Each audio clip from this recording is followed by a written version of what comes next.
I'd like to focus on Belarus for a few minutes. We're now into the third week of protests there following a disputed election, and President Alexander Lukashenko very much remains in power. We want to look at the reasons why, and to do that, you really have to look at his most powerful ally, Russia. Today we've seen yet more evidence of just how central this relationship is. Here's Russia's Prime Minister meeting Mr. Lukashenko in Minsk, and his message was clear.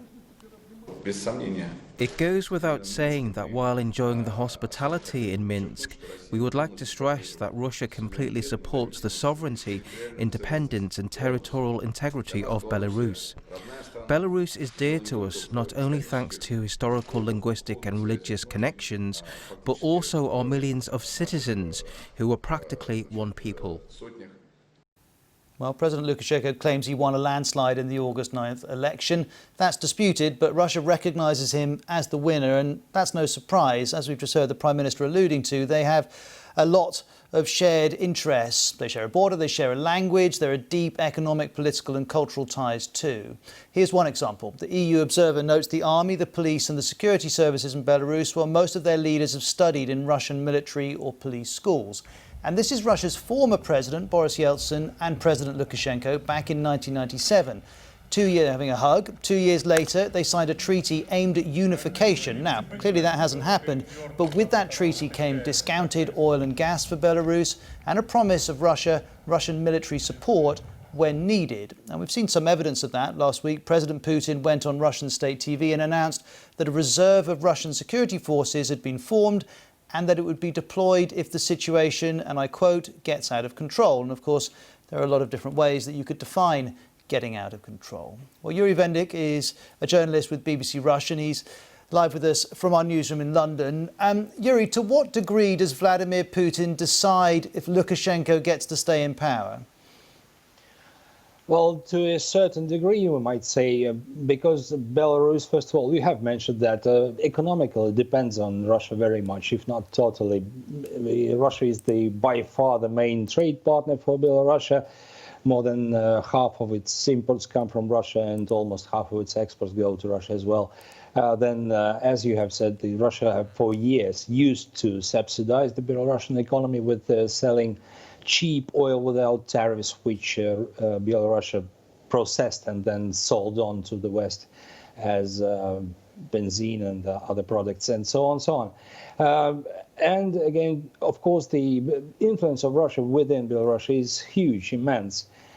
At the same time, this is not something that is seen as bad from the Belarusian side, from the Belarusian people point of view, because the two countries, you have said that, as close as it gets. The Belarusians and Russians, they share the language here. The Belarusians do not speak Belarusian in their everyday life. They speak Russian.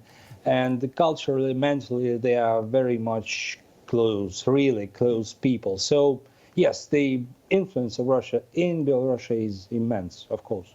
Stay with us, Yuri, because there have been a lot of comparisons, haven't there, between what we're seeing happening in Belarus and past revolutions which toppled leaders in former Soviet Union republics. This Bloomberg headline, for example, there's an echo of 1989 hanging over Belarus. And the article goes on, the decision of the last communist leader of Romania to counter a budding revolution by busing thousands of supposedly loyal factory workers to a rally in December 1989 proved a fateful mistake. And Bloomberg compares that with this moment in Belarus last month. You might have seen this. This is President Lukashenko arriving at a state-owned factory in Minsk.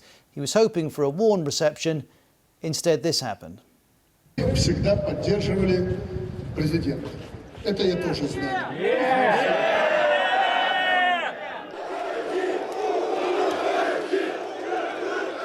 Я сказал все, можете кричать, уходи. And with that, he headed off. Let's bring in Yuri from BBC Russian again. Yuri, do these protesters, though, want the same thing as those protesters back in 1989? Can we make those comparisons? Well, they do want pretty similar things, but to compare Belarus of nowadays to those times and even to so-called color revolutions in the Eastern Europe of the last 15 or 20 years, it's really hard because the differences are huge. Back back in the late 80s and, well, 30 years ago, roughly, there was a huge difference that the changes, the want for changes, came from the top. Within the Soviet Union, there was Gorbachev with his strive for building a socialism with a human face, as it was called in Czechia 20 years earlier. And then the Soviet Union as a patron for the Eastern socialist, so-called socialist countries, was getting weaker and weaker, so the revolutions went relatively smoothly. The color revolutions in Ukraine, in Serbia in 2000, and then in Georgia and Armenia just 2 years ago, they are totally different due to the fact that the Lukashenko's regime is by far more brutal and harsh than those in those countries. This is Lukashenko's regime is, I might say, something very similar to the Soviet-style regime. They even have KGB there preserved, literally, with this name, this acronym. And on the other hand, the protests. Some critics of Belarusian regime put it bluntly and cynically that the protests haven't been resolute and decisive enough to overthrow Lukashenko.